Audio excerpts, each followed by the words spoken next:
आज का अपना टॉपिक है नंबर सिस्टम। ठीक है, तो आप थोड़ी सी देर के लिए सपोज करिए कि इस दुनिया में नंबर्स ही नहीं है, मतलब ये जो नंबर हैं इस दुनिया से गायब हो गए। तो एक सुबह में उठी और मेरी मम्मी ने मुझसे पूछा कि बेटा तुमने अपने ब्रेकफास्ट में कितने बिस्किट खाए थे। तो मैंने कहा मम्मी मैंने मेरे ब्रेकफास्ट में biscuit biscuit biscuit biscuit biscuit biscuit खाए थे। अब आप ही बताइए, मैंने 6 बिस्किट खाए थे तो मैं कैसे बोलूं कि मैंने 6 बिस्किट खाए थे जब मेरे नंबर्स ही नहीं है। ठीक है, फिर एक दिन मेरे घर में गेस्ट आए और मेरे पापा ने मुझसे पूछा कि बेटा कल अपने घर पे कितने गेस्ट आए थे। तो मैंने कहा पापा कल अपने घर पे गेस्ट आए थे। अब 5 गेस्ट आए थे। अब मैं कैसे बोलूं कि 5 गेस्ट आए थे जब उधर नंबर्स ही नहीं है। तो ऐसी प्रॉब्लम्स को फेस करते हुए लोगों ने बनाए नेचुरल नंबर्स। नेचुरल नंबर वो नंबर्स है जो कि ह्यूमन नेचर से आए हैं। लोगों ने ऐसे सिंबल्स बनाए, ऐसा प्रोनाउंसिएशन बनाया जो कि बताता है कि ये 1 है, ये 2 है, ये 3 है, और फिर आराम से बोल पाए लोग कि मैंने मेरे ब्रेकफास्ट में 6 बिस्किट खाए थे और मेरे घर पे 5 गेस्ट आए थे। ठीक है, चलो हो गई बात। और लेकिन एक दिन लोगों ने सोचा कि हमारे पास तो एक खाली डिब्बा है, एक खाली बॉक्स है और उसमें कुछ भी नहीं है। अब मैं ऐसे क्या बोलूं, ऐसा क्या नंबर बताऊं कि ये समझ में आ रहा है कि इसमें कुछ भी नहीं है। या फिर मेरे पास एक ऐसा रूम है जिसमें फर्नीचर ही नहीं है, ना ही उधर बेड है, ना ही वार्डरोब है, ना ही सेंटर टेबल है, कुछ भी नहीं है।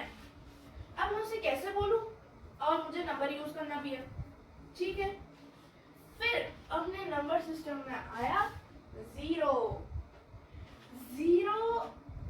जब नेचुरल नंबर्स में ऐड होता है तो नेचुरल नंबर्स होल नंबर बन जाते हैं। नेचुरल नंबर्स को होल नंबर बनाने के लिए हमें जीरो बहुत इम्पोर्टेंट है। अगर होल नंबर्स में जीरो नहीं होगा तो नेचुरल नंबर्स बन जाएंगे। अगर नेचुरल नंबर्स को हमें होल नंबर बनाना है तो उसमें जीरो होना बहुत इम्पोर्टेंट है। ओके, फिर लोगों ने सोचा कि चलो ठीक है जीरो भी आ गया, अब मैं आराम से कह सकती हूँ टेंशन फ्री होके कि इस बॉक्स में जीरो आइटम है या फिर मेरे उस रूम में जीरो फर्नीचर है। ठीक है, पर लेकिन अगर टेम्परेचर मुझे पता करना है जो कि जीरो से नीचे है, ओके, अब मैं उसे क्या बोलूं, जीरो के नीचे तो कोई नंबर ही नहीं होता। तो ऐसे करते हुए अपनी जो ट्रेन है वो आती है इंटीजर्स में। So firstly integers. What are integers? These are a set of whole numbers, their opposites and zero. Integers are often represented on number line. Examples of integers are -4, -3, -2, -1, 0, 1, 2, 3. Okay, तो ये क्या कह रहा है हमें कि इंटीजर एक सेट है ना, एक कलेक्शन है होल नंबर्स का, उनके अपोजिट का, मतलब जैसे कि ड्राई का अपोजिट होता है वेट, वैसे ही प्लस का अपोजिट होता है माइनस। ये तो हम हमारी प्राइमरी क्लासेस से जानते हैं। तो इसलिए जो नंबर जैसे कि 1 तो उसका अपोजिट क्या हो जाएगा -1, और तो और इसमें जीरो ही होता है और ये यूजुअली नंबर लाइंस पे ही रिप्रेजेंट करे जाते हैं। ओके, सो नेचुरल नंबर्स को तो अपन n से डिनोट कर देते हैं और जो होल नंबर होते हैं उन्हें हम w से डिनोट कर देते हैं, और जो इंटीजर्स होते हैं उन्हें हम i और z या फिर z, i और z से डिनोट करते हैं। अब i का तो समझ में आ गया कि i इंटीजर्स की तो स्पेलिंग ही i से स्टार्ट हो रही है, तो ऑब्वियसली वो तो i से डिनोट होगा ना। पर लेकिन मैथ्स में हमसे पूछ रहे हैं कि why do we represent integers with z? Okay, तो यहाँ पर आने से पहले मैं आपको मैथ्समैन को इंट्रोड्यूस करवा देती हूँ।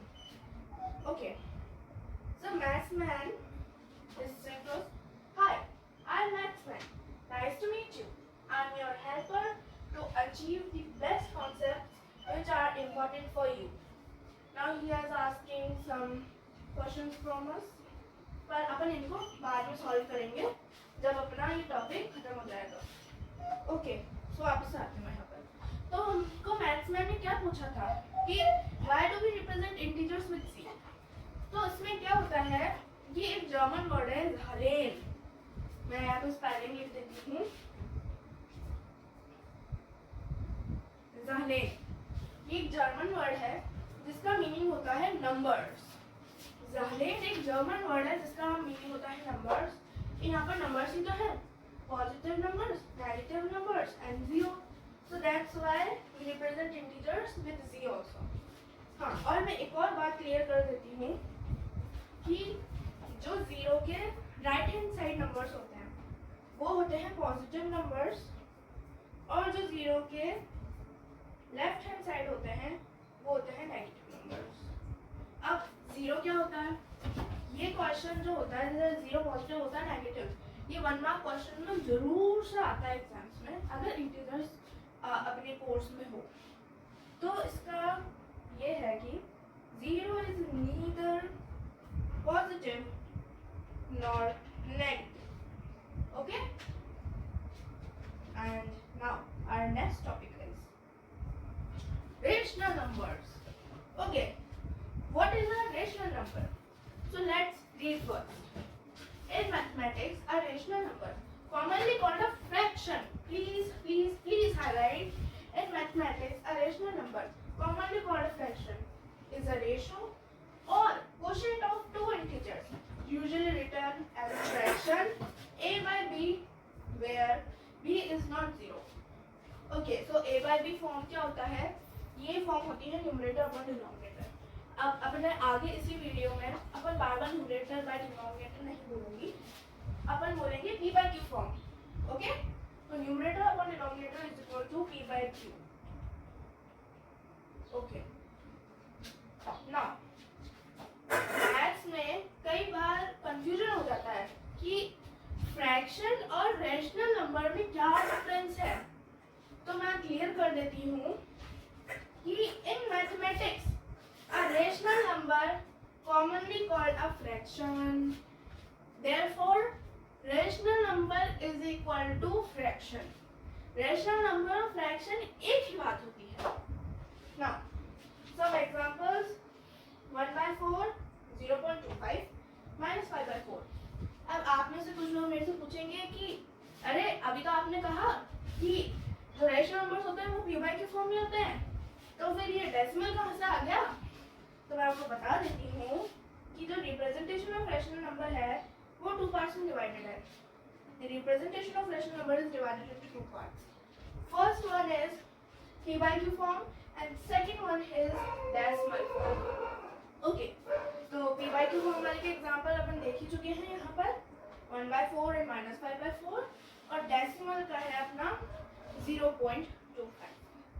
ओके, और बहुत इंपॉर्टेंट चीज़ है, ये भी बहुत कंफ्यूजन में आता है, प्लीज हाईलाइट इट। ये भी बहुत कंफ्यूजन में आता है बहुत से स्टूडेंट के पास कि -3 बाय -4 और -5 और -10 तो कुछ होता ही नहीं है।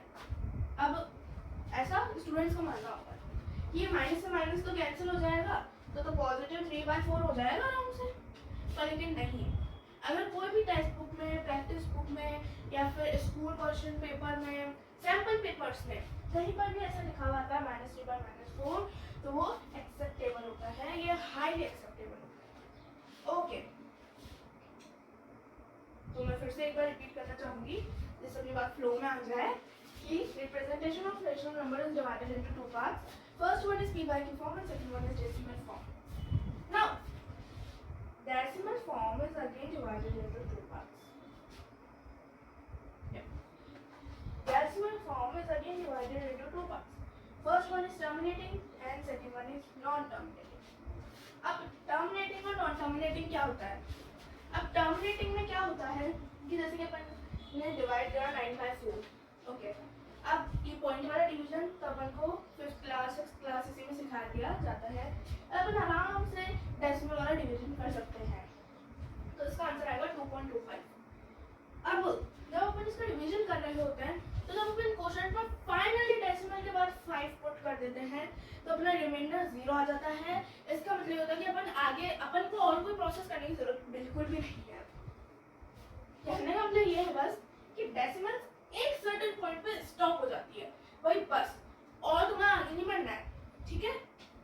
जैसे कि एक और एग्जांपल है 19/8। अब हम डिवाइड करेंगे 19/8 पर आंसर आएगा 2.375। यहाँ पर भी 5 पे डिजिट स्टॉप हो गई है। अपन को और बिल्कुल भी जरूरत नहीं है आगे डिजिट्स पुट करने की। तो जहाँ पर कुछ डिजिट्स के बाद या फिर ज्यादा भी हो सकती है, बस रुक जानी चाहिए एक सर्टेन पॉइंट पे कि भाई बस हो गया, अब नहीं करना बस, क्योंकि तुम टर्मिनेटिंग हो तो तुम्हें रुकना ही पड़ेगा। अब टर्मिनेटिंग का जस्ट अपोजिट होता है नॉन टर्मिनेटिंग, जैसे कि नेम सजेस्ट करता है। अब नॉन टर्मिनेटिंग में क्या होता है, जैसे कि अपन को यहाँ पर एग्जांपल दे रखा है, जब अपन डिवाइड करेंगे 10/3, तो अपन ने 10 लिया, मैं इसको जूम कर देती हूँ,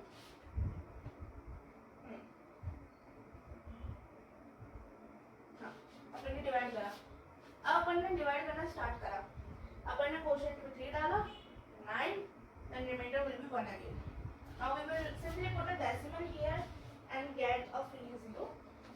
फिर 0 से फिर 3 लिखेंगे, then 9 लिखेंगे, remainder 1, 0, 3, 9, remainder 1, 0, 3, 9, 1, then again 0.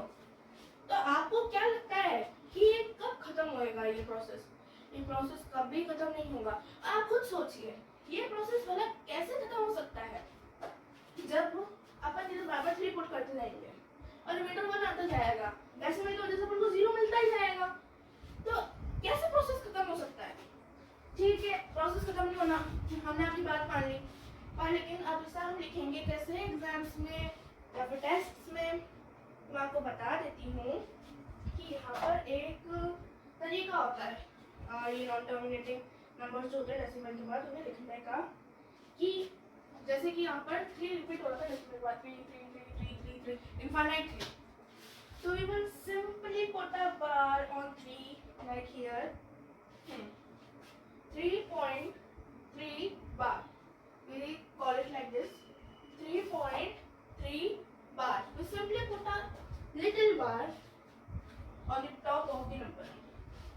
Okay, अब एक और कंफ्यूजन आ जाता है कि ये डेसिमल के बाद जो डिजिट्स आती है सिर्फ उसी को पुट कर सकते हैं, या फिर डेसिमल के बाद कोई से भी नंबर की डिजिट हो, 4 हो, 5 हो, 7 हो, उसमें भी पुट कर सकते हैं। तो मैं आपको बता देती हूँ कि अगर सपोज करिए किसी भी अपने नंबर का आंसर है वो ऐसे आ रहा है 27.45, 28, then 98, 98, 98, 98, 98, 98, 98. Okay, this is a particular pattern में रिपीट होते जा रहे हैं 98, 98, 98, 98. तो अपन इसको कैसे लिखेंगे? अपन इसको सिंपली लिखेंगे 27.45, 28 एंड 98 के ऊपर बार लगा देंगे, यहाँ पर अपन बार लगा देंगे। ठीक है, अभी कंफ्यूजन क्लियर हो गया कि जरूरी नहीं है कि जो डेसिमल के बाद हो डिजिट उसी पर अपन को बार लगानी है, बिल्कुल नहीं। जो डिजिट पर्टिकुलर पैटर्न बहुत इंपॉर्टेंट है, पैटर्न पे रिपीट हो रही है, तो उस पैटर्न पर अपन सिंपली एक बार लगा देंगे और बोलेंगे कैसे? इसे तो बोलेंगे 3.3 बार और इसे बोलेंगे 27.45, 28 and 98 bar. Okay. So now we will see some examples of terminating numbers. Examples of terminating numbers. Here is 3/4. 3/4 को अगर अपन डेसिमल में डिवाइड करें, 3/4 को अगर डिवाइड करें तो उसका आंसर आएगा 0.75 people. और 1/10 को डिवाइड करें तो उसका आंसर आ जाएगा 0.1. अब यहाँ पर जितनी भी डिजिट्स आपको दिख रही हैं स्क्रीन पे, मैं इसको और डिजिट्स दिखा देती हूँ। देखिए यहाँ पर डेसिमल के बाद एक सर्टेन पॉइंट पर डिजिट्स स्टॉप हो गया है। जैसे कि इस नंबर में जब 2 बाई 5 को डिवाइड करेंगे तो उसका आंसर आएगा 0.4, नॉट 0.44444, नॉट इनफाइनाइट 4। यहाँ पर 4 पे डिजिट्स स्टॉप हो जाएंगी। और जैसे कि अपन यहाँ पर डिवाइड करेंगे 3 बाई 8 अपन ने डिवाइड करा तो यहाँ पर 5 पे डिजिट्स स्टॉप हो जाएंगी। ओके, अपन आगे चलते हैं आपको।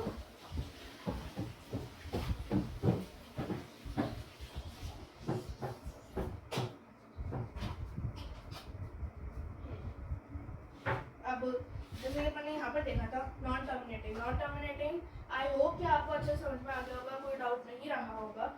मैं एक और बात रिपीट कर देती हूँ कि यहाँ पर 3 3 3 हमेशा चलता जाएगा। क्यों जाएगा मैंने आपको रीजन बता ही दिया है कि 1 आता जाएगा रिमाइंडर में, डेसिमल में 0 अपन को फ्री मिल डेसिमल की वजह से अपन को 0 फ्री में मिलता जाएगा और अपन उसको डिवाइड करते रहेंगे फ्री। मैंने आपको रीजन बताई दिया, ठीक है। अब नॉन टर्मिनेटिंग में क्या होता है? Non terminating is again divided into 2 parts. First one is repeating part and second one is non repeating part. अब ये बहुत कॉम्प्लेक्स चीज होती है, पर लेकिन अपन इतने ज़्यादा इंटेलिजेंट हैं कि ये तो बहुत ही सिंपल सी चीज़ है, अपने नेचुरल नंबर होल नंबर के जैसा है, बिल्कुल भी कठिन नहीं है। पता नहीं कुछ बच्चों को बहुत लगता है कि अरे नॉन टर्मिनेटिंग नॉन रिपीटिंग क्या था। नहीं, बहुत सिंपल चीज़ है। बस अच्छे से फोन के वॉल्यूम बढ़ा के, लैपटॉप के वॉल्यूम बढ़ा के सुनना कि नॉन टर्मिनेटिंग रिपीटिंग का जो एग्जाम्पल है वो मैंने आपको यहाँ पर दे ही दिया है। यहाँ पर ये जितने भी है ना ये नंबर्स, ये नॉन टर्मिनेटिंग बट रिपीटिंग और नॉन टर्मिनेटिंग एंड रिपीटिंग का एग्जाम्पल है। यहाँ पर नंबर्स रिपीट होंगे इसलिए अपन ने ऊपर बार पुट कर दी है, मैं आपको बहुत बार बता चुकी हूँ। ओके, अब नॉन टर्मिनेटिंग नॉन रिपीटिंग क्या होता है? अब आप यहाँ पर ध्यान से देखिए, फॉर यू ध्यान से देखिए, यहाँ का जो एग्जाम्पल है इसमें 7.010010010010001 यहाँ पर आपको कोई पैटर्न दिखाई दे रहा है क्या? मतलब रिपीटिंग पैटर्न दिखाई दे रहा है। पैटर्न तो दिखाई दे रहा होगा बड़े आराम से कि 1 0 आया, उसका एक और 2 0 आ गया, फिर 3 0 आ गया। पर मैं यहाँ पर रिपीटिंग पैटर्न की बात कर रही हूँ। यहाँ पर एक भी आपको रिपीटिंग पैटर्न नहीं दिख रहा होगा, तो इसलिए नॉन रिपीटिंग है ना। जैसे कि नाम है तो नाम से भी कभी कॉन्सेप्ट भूलना तो नहीं चाहिए ये वीडियो देख के, पर लेकिन बाय चांस नर्वसनेस में एक बार भूल जाए तो नेम को एक बार देखने से अपने अंदर वो फीलिंग जनरेट हो जानी चाहिए कि चलो ठीक है, नॉन रिपीटिंग मतलब एक भी नंबर रिपीट नहीं होगा। तो उसका सेकंड एग्जांपल है 7.52364568 एंड आगे बढ़ता जाएगा। अब एक और बात होती है, अपन को ये भी नहीं पता होता है कि ये जो non terminating non repeating number है ये एंड कब होंगे, अपन को बिल्कुल पता नहीं रहता। अगर मैं इसको आपको अपनी डेली लाइफ से रिलेटेड कोई एग्जाम्पल बताती हूँ तो मैं आपको बताती हूँ कि जैसे कि अपन ने एक वाटरमेलन खरीदा, अपन ने बोला उसको कि 500 ग्राम वाटरमेलन दे दो, पर लेकिन क्या वो 500 ग्राम एग्जैक्टली होगा? भाई नेचुरल चीज है, गॉड ने बनाई है, तो वो हो ही नहीं सकता एकदम 500 ग्राम्स का, ठीक है। अब अपन उससे दुकान वाले से लड़ेंगे कि भाई और अच्छी मशीन लाओ, फिर वो और अच्छी मशीन लाएंगे, फिर अच्छी मशीन लाने का तो बताएगा 500 पॉइंट, आगे चलता जाएगा। मतलब कुछ नंबर्स ऐसे होते हैं कि जो आगे बढ़ते ही जाते हैं, second by second, minute by minute, day by day, hour by hour and year by year, century by century. और इनका एक सबसे इम्पोर्टेंट जो एग्जांपल है वो है पाई। जो पाई होता है ना उसकी वैल्यू खाली 3.14 की होती है, उसकी वैल्यू बहुत आगे है। पाई किसका एग्जांपल है? नॉन टर्मिनेटिंग नॉन रिपीटिंग का एग्जांपल है, ठीक है। अब जो नॉन टर्मिनेटिंग नॉन रिपीटिंग होते हैं नंबर्स, वो very important thing, it's not a rational number at all. सुन लो अच्छे से, non terminating non repeating rational number बिल्कुल नहीं होता। अगर कोई number non terminating non repeating है तो वो रैशनल नंबर बिल्कुल नहीं हो सकता, ठीक है। अब अब यहाँ पर आता है एक यूनिवर्सल ट्रुथ। अभी यूनिवर्सल ट्रुथ क्या है कि let's see if it's a rational number, अगर कोई नंबर रैशनल नंबर है, अगर कोई नंबर की बात हो रही है, if it's rational number which is not terminating it will repeat at any cost. अगर वो रैशनल नंबर तो वो रिपीट होकर रहेगा, अगर रिपीट नहीं होगा तो वो रैशनल नंबर है ही नहीं। सिंपल सी स्टोरी है, बहुत बस ध्यान से सुनने की बात रहती है। फिर if it won't repeat that's not a rational number। और जो रिपीट बिल्कुल नहीं होता है वो कौन सा होता है? Non dominating non repeating number. ठीक है, इसका स्क्रीनशॉट ले लीजिए, कॉपी में नोट कर लीजिए, कहीं भी नोट कर लीजिए, पर बहुत इंपॉर्टेंट चीज है। ओके, अब बनाते हैं। अब जो कि अब मैंने रैंडमली कोई सी भी नंबर बोल दिया, कुछ भी बोल दिया, जैसे कि 3.87 जैसे मैं बोल चुकी हूँ। और एक और एग्जांपल है वही 01001 वाला। अब ये तो अपन रैंडमली बोल देते हैं, अपन को ये पता थोड़ी ना होता है कि ये कोई एग्जैक्टली कोई नंबर है। अपन तो ऐसे ही बोलते थे, बस नॉन टर्मिनेटिंग और नॉन टर्मिनेटिंग नॉन रिपीटिंग का एग्जांपल पूछा है तो अपन ने रैंडमली बता दिया। अब मेरे से किसी ने पूछा, मेरे टीचर ने मेरे से पूछा कि रूट 2 बता दो। अब मैं तो लग गई कैलकुलेशन में, रूट टू। अब मैंने सबसे पहले लिखा 1.5 का स्क्वायर, इन सबके स्क्वायर लिए थे मैंने, तो वो उससे ज़्यादा आ गया, मैं ज़्यादा वाली साइड लिख दी। फिर मैंने 1.4 लिया, फिर मैंने कम वाली साइड लिख दी। फिर मैंने 1.42 लिया, मैंने उसको ज़्यादा वाली साइड लिख दी क्योंकि ज़्यादा आ रहे थे, एग्जैक्ट रूट 2 तो कुछ भी नहीं आ रहा था। फिर 1.414 लिखा, फिर 1.4144 लिखा। फिर यहाँ पे तो मैंने नंबर्स कम लिखे हैं एक्चुअली, मैंने बहुत सारे नंबर्स की कैलकुलेशन करती गई और मुझे एग्जैक्टली पिन पॉइंट पे रूट 2 बिल्कुल भी नहीं मिला। जो सबसे अप्रॉक्स मुझे नंबर लगा था रूट 2 के, वो था 1.414302। रिपीटिंग 1.414302। ओके, तो ये सबसे अप्रॉक्स नंबर था। तो ऐसा होता है कि ये जो नंबर है ये अप्रॉक्स है, इससे आगे भी कई नंबर जा सकते हैं, इससे आगे भी कई नंबर जा सकते हैं, डेसिमल के बाद इवन 100 नंबर भी आ सकते हैं, पर तो पिन पॉइंट पे रूट 2 बिल्कुल नहीं आएगा। वही वाटरमेलन वाला एग्जांपल है, इधर भी फॉलो हो रहा है। अब जैसे कि मैंने यहाँ पे डेसिमल की बात करी है, मैंने बहुत सारे पॉइंट वाला नंबर्स बोले हैं, तो कुछ स्टूडेंट्स को नंबर्स में पॉइंट नंबर्स में भी प्रॉब्लम रहती है। तो मैं यहाँ पर थोड़ा सा उसको भी एक्सप्लेन कर देती हूँ कि अपने नंबर सिस्टम टॉपिक के साथ ही कि 1.4, 1.40, 1.400, 1.400, 1.4000 वो सेम होती है, ये सारी चीजें सेम होती है। इतना समझ में आया? बस ये सेम होती है, इतना समझ लो, आगे की बात अपना समझ में आ जाएगी। अब क्या हुआ,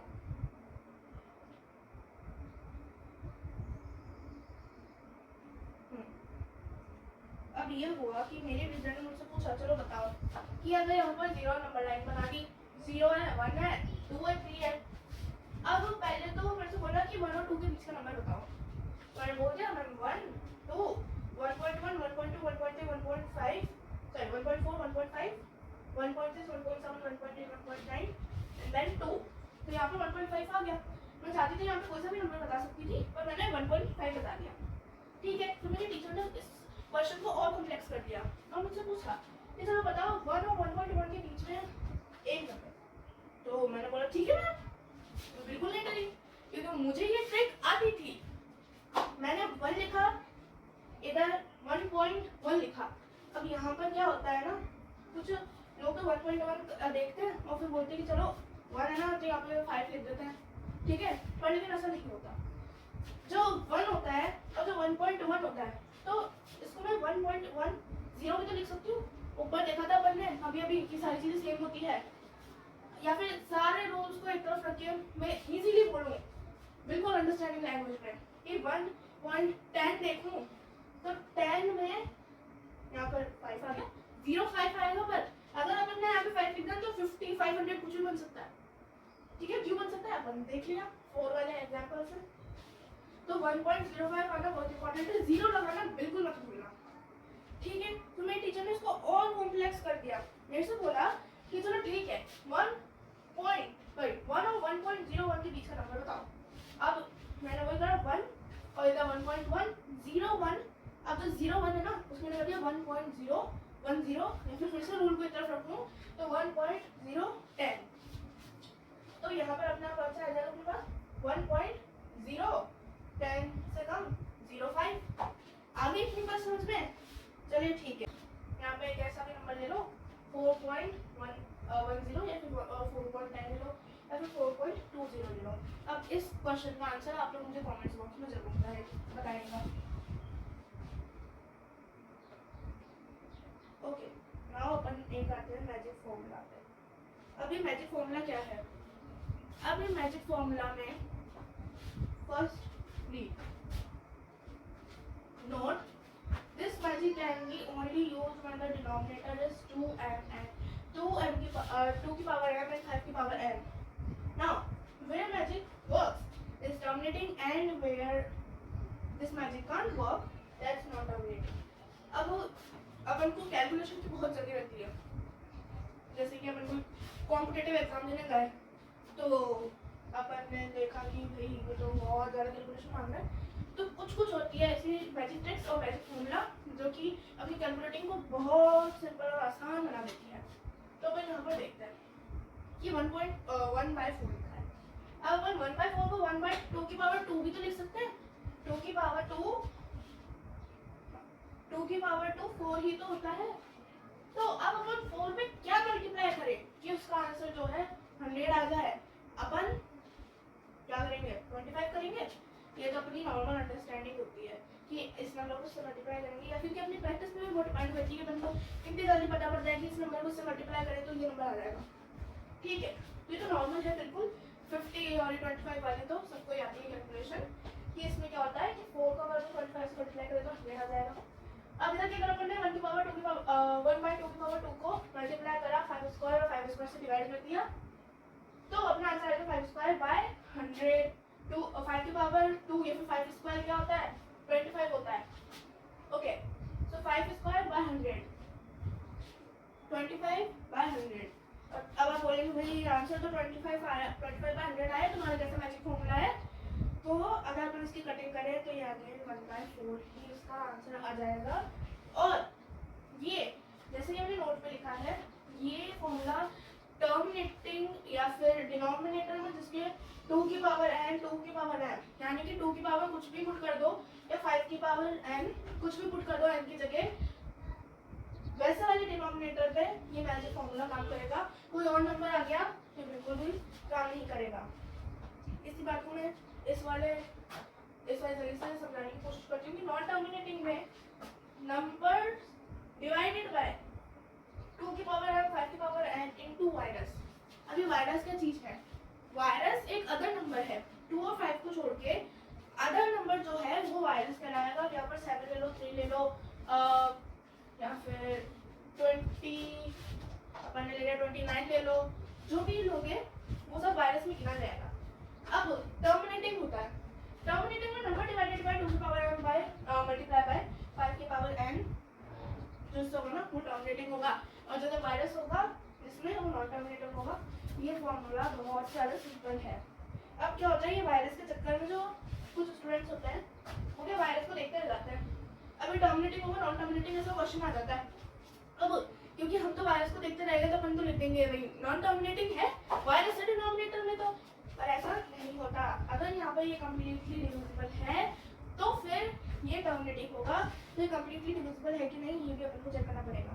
जैसे कि अपन ने यहाँ पर डिवाइड करा तो इसका आंसर तो आ जाएगा 20 और इसका आंसर आ जाएगा 70। इस बात को बहुत अच्छे से ध्यान में रखने की ज़रूरत है। ओके, ये आगे की बात। अब मैथ्स में आते हैं और वो कहते हैं चलो बहुत पढ़ाई हो गई आप लोगों की, अब है ना थोड़ी एक्टिविटी कर लेते हैं। तो एक्टिविटी में वो अपन से पूछते हैं why we can't write 7 divisor में है और 29 डिविडेंड में, जैसे कि आप देख सकते हैं। फिर अपन ने इसको 2 से मल्टीप्लाई कर दिया तो आंसर आ गया 14 एंड रिमाइंडर में बच गया 15। Why we can't do this? Maths में अपन से ये बात बात पूछ रहे हैं। तो अपन मैथ्स मैन को समझाएंगे कि आपने तो हमें बहुत सिखा दिया, अब हम आपको सिखाएंगे कि यहाँ पे 2 इसलिए नहीं हो सकता क्योंकि जब भी डिवाइड करते हैं और फिर डिवीजन मेथड को लगा के डिवाइड करते हैं तो जो रिमाइंडर होना चाहिए वो कभी भी जो डिवाइजर है उससे बड़ा नहीं होना चाहिए। ये जो रिमाइंडर है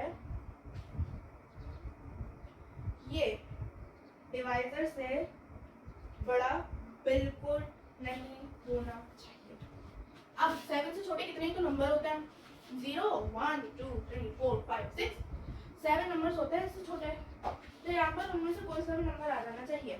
ठीक है, आगे बात समझ में कि रिमाइंडर कभी भी डिवाइजर से बड़ा नहीं होना चाहिए। इसलिए अपन को स्कूल, इंस्टीट्यूशन, कोचिंग, ट्यूशन इन सब में सिखाया जाता है।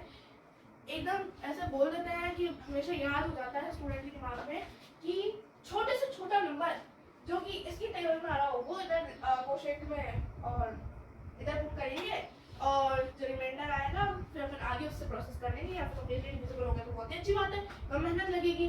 तो इसलिए इसका जो आंसर होएगा वो कुछ इस तरह से दिखाया जाएगा। 729 क्वेश्चन में अपन 4 को पुट करेंगे 28 और यहाँ पर 1 आ जाएगा और जो 1 है वो इससे छोटा है, वो इससे लेस है।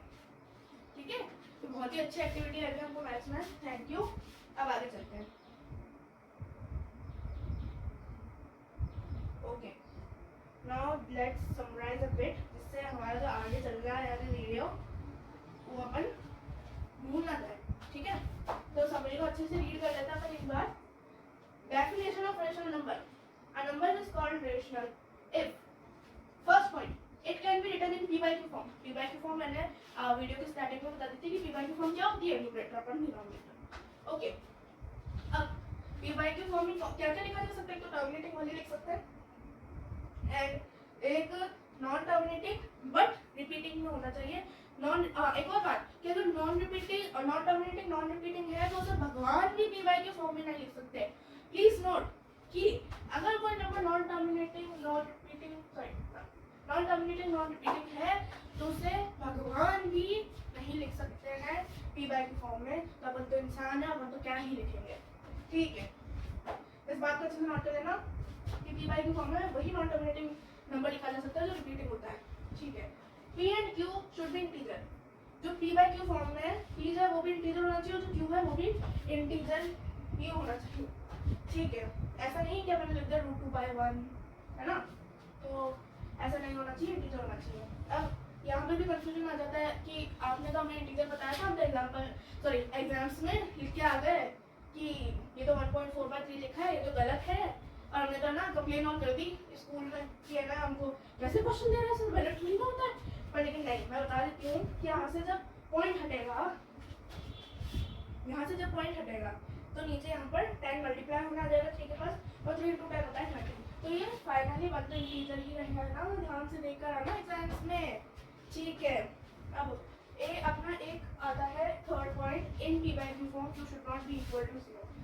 ठीक है, जो डिनोमिनेटर में 0 होता है वो नॉट डिफाइंड होता है, इतना तो हमें पहले से दिया। ठीक है, 4 पॉइंट आता है non terminating non repeating called irrational number. जी हाँ, इररेशनल नंबर क्या होता है? जो नॉन टर्मिनेटिंग नॉन रिपीटिंग होता है वो इररेशनल नंबर होता है। इररेशनल नंबर क्या होता है? Non terminating non repeating number, irrational number. ठीक है, इस बात को अपन हाईलाइट करेंगे, बहुत ही अच्छी बात है हमको जानने को मिली।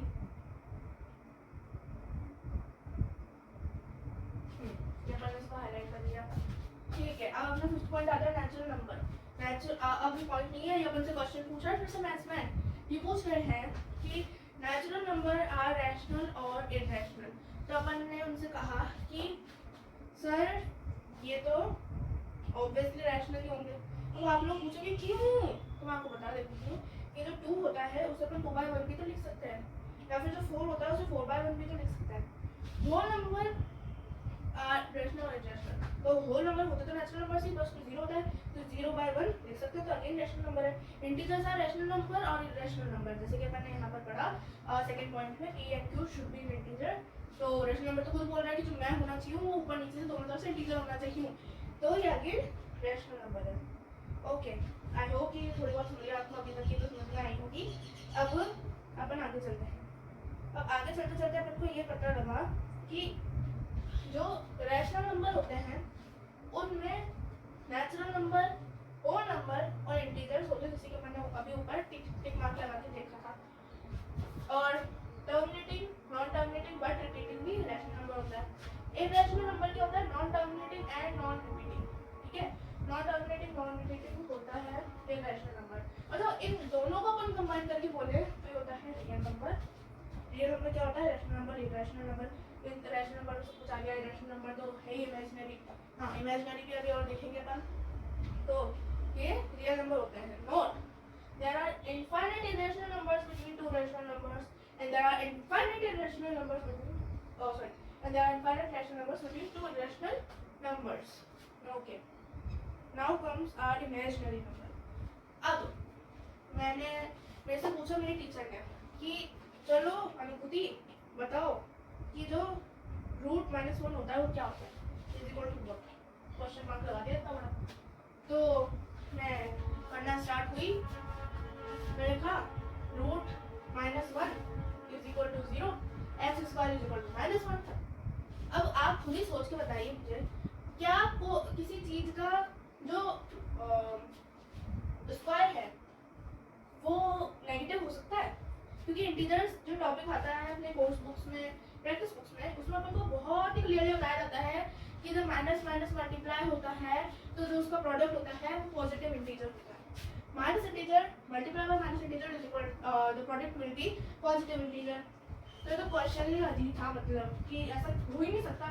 तो such x is imaginary, x is equal to imaginary, therefore -1 is also imaginary. तो इमेजिनरी नंबर्स भी होते हैं।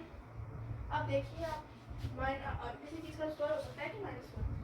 चलिए ठीक है, आगे बढ़ते हैं। अभी अपना बहुत ही ज़्यादा कॉमन सा और बहुत ही अच्छा टॉपिक आता है, बहुत आसान होता है, स्टूडेंट्स को बहुत अच्छा लगता है, बहुत आसान होता है समझने में। तो अब अपन स्टार्ट करते हैं इस टॉपिक को, और अपना लास्ट टॉपिक होने वाले हैं इस वीडियो के prime number. Prime number is equal to number having exactly 2 factors. जो प्राइम नंबर होते हैं उनके एग्जैक्टली 2 फैक्टर्स होते हैं, एक तो होता है 1 और एक होता है number itself. Then comes even number. Even number is equal to 2n। अब मैं 2n की बोल रही हूँ, बाकी लोग कैसे समझाने लग जाते हैं 2, 4, 6, 8, 10 आगे आगे, पर लेकिन 2n मैं इसलिए बोल रही हूँ क्योंकि कोई सा भी नंबर उठा के ले लो, अगर आप उसको 2 से मल्टीप्लाई करोगे तो वो इवन नंबर ही आएगा। n की जगह 1 लिखो, 1 into 2 2, 2 को रखो n की जगह, 2 into 2 4, 3 को रखो उसकी जगह, 3 into 2 6, और ये सब इवन नंबर ही आ रहे हैं इसके साथ। ठीक है, अब अपन आते हैं अपने ऑड नंबर्स पर। अब ऑड नंबर्स में क्या होता है कि इसका जो पैटर्न होता है वो कुछ इस स्टाइल का होता है कि 2n + 1, ठीक है। Wait a minute, 2n + 1। अब इधर भी n की जगह कुछ भी पुट कर दो, अपन ने पुट करा 1 into 2 2, 2 + 1 3, 3 is a odd number. अपन ने n की जगह निकाला 2, अपन ने 2 पुट करा, 2 into 2 4, 4 + 1 5, 5 is a odd number.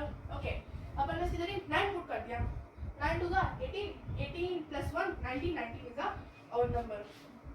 Okay, अपन आगे चलते हैं।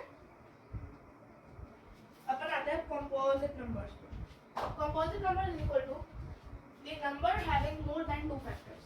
कंपोजिट नंबर वो नंबर्स होते हैं जिन नंबर्स में 2 फैक्टर से ज़्यादा फैक्टर होते हैं। 2 फैक्टर कॉमनली कौन से होते हैं? प्राइम नंबर जैसे एक तो 1 और एक नंबर खुद। तो इन दोनों को छोड़ के और भी कई सारे फैक्टर्स होंगे जिन नंबर के वो होते हैं कंपोजिट नंबर्स। फॉर एग्जांपल 9 हो गया, और 49 हो गया, 48 हो गया, 56 हो गया, ये सब कंपोजिट नंबर्स है। Then comes relative prime, also known as co-prime number. Okay, two numbers do not have common factors other than 1 is called co-prime number. ऐसे numbers है ना, अब जरूरी नहीं है कि इसमें प्राइम नंबर ही हो, इसमें कंपोजिट नंबर्स भी हो सकते हैं।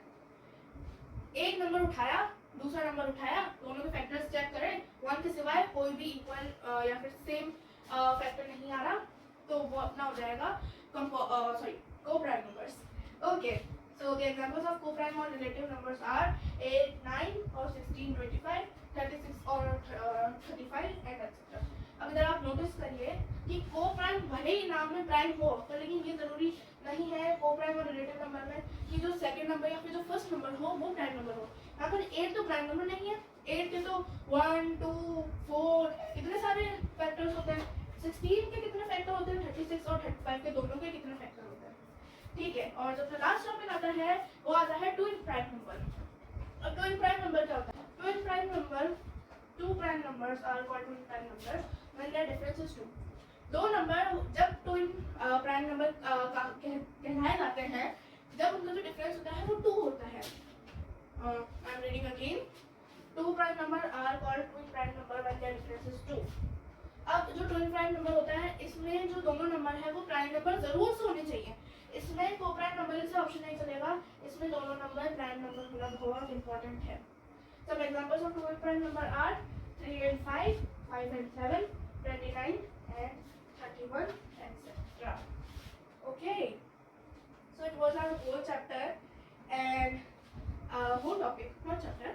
Okay, so thanks for watching this video. If you like this video, please like and subscribe to my channel, which is TechTech. Thanks for watching.